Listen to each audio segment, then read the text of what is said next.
The three-way crossing. For the past few months, the people of Shalbarhi village have stopped going outside after dark. There was a time when the tea stalls remained crowded until 10 at night. Farmers returned home late from their fields and people freely traveled between nearby villages. But now, as soon as the sun goes down, the roads become empty. It all started on a Friday morning. After the dawn prayer, a few villagers were walking home when they reached an old banyan tree beside a three-way crossing. Suddenly, they stopped. Something strange was lying in the middle of the road. Red vermilion powder had been scattered in a circle. Inside the circle was a small doll wrapped in black cloth. Several needles had been pushed into the head and chest. Beside it were strands of human hair, burnt candles, and pieces of red threads. No one dared to touch anything. By noon, however, the entire village had heard the news. Someone is practicing black magic at the three-way crossing. At first, many people laughed. They said someone was probably trying to scare the villagers. But 7 days later, it happened again. This time, it was not at the crossing. It was near a pond on the southern side of the village. A small clay pot had been left beside the water. Inside it were ashes, stands of hair, and a folded piece of paper. There was no person name written on it, only a house number, 17. The house belonged to Kadir Mia.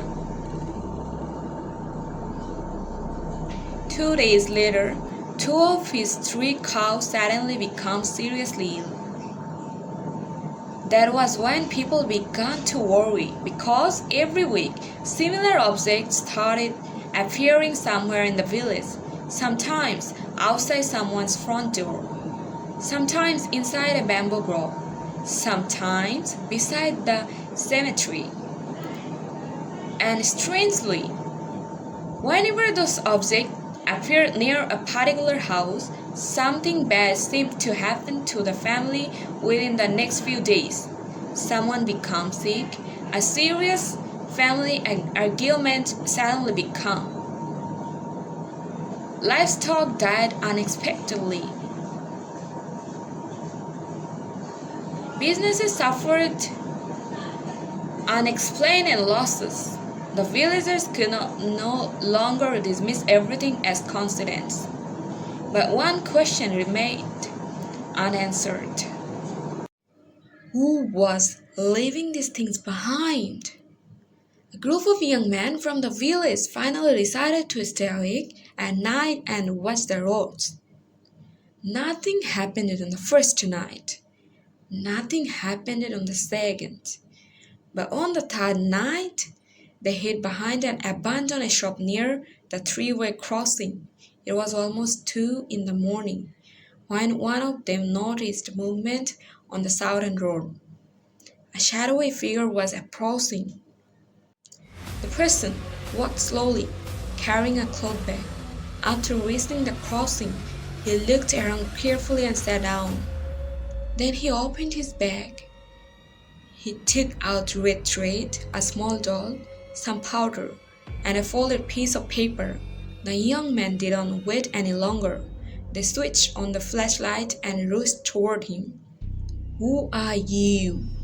The stranger jumped to his feet and ran, but he did not get far. They caught him. When they removed the cloth covering his face, everyone was surprised.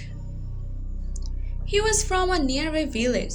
At first, he refused to answer any questions, but after being confronted for a long time, he finally said, "I don't make these things. I'm only paid to live there." "Who pays you?" The man remained silent. Who are these things meant for? He lowered his head, then quietly replied, whoever my client wants to harm. Everyone fell silent. The person placing the object came from outside the village, but the people paying him were from inside the village itself. They searched his bag. Several more folded pieces of paper were hidden inside. Each one contained information about a different house. Then one of the villagers opened another paper. Everyone froze. The house described on belonged to a man who was standing right there among them. His face turned pale. Why is my house written here? The captured man looked at him. I was supposed to leave something outside your house tonight. The man's hand began to shake. Who paid you? The stranger did not answer. Tell me who paid you. For several seconds, the captured man stared at the ground. Then he slowly raised his head. His eyes moved across the crowd surrounding him. Finally he said, the person who paid me is standing here right now. No one spoke. One by one, the villagers began looking at each other. Friends looked at friends. Neighbors looked at neighbors. Even relatives suddenly screamed surprises. Until that night, everyone had been afraid of black magic. But that night, they realized something far more frightening. Sometimes the scariest thing isn't black magic. It's not knowing what the person standing beside you secretly wishes would happen to you. The stranger was taken away from the village that night, but he never revealed the name of the person who had hired him. After that, something strange happened. For almost an entire month, nothing appeared at the three-way crossing. No dolls, no needles, no red powder, nothing. Slowly life returned to normal. The tea stalls stayed open late night again. People began walking home after dark. The fear was finally disappearing.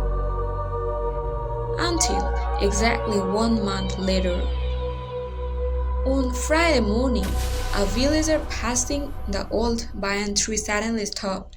There was another black doll on the middle of the three-way crossing, but this time there were no needle, no red powder, no human hair. There was only a folded piece of paper beside it. Someone picked it up. 2 sentences were written inside. You caught one of us. But did you really think there was only one?